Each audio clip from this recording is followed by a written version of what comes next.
6 number আলোচনা, জান্নাতের এই দরজায় সর্বপ্রথম কে যাবে?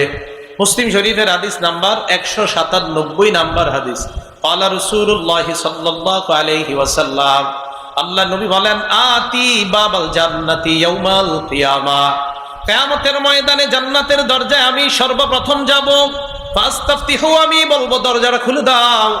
জান্নাতের দরজার দারোগা রিজওয়ান বলবে, ফায়াকুলুল খাজিনু মান আনতা, আমাকে বলবে আপনি কে?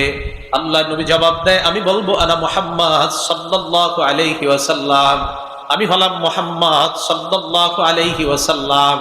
এই কথা শোনার পর জান্নাতের দরজার ফেরেশতা রিজওয়ান বলবে, বিকা উমিরতু, আপনার ব্যাপারে আমাকে আদেশ করা হয়েছে, আপনি আসলে যেন জান্নাতের দরজাটা খুলে দেই।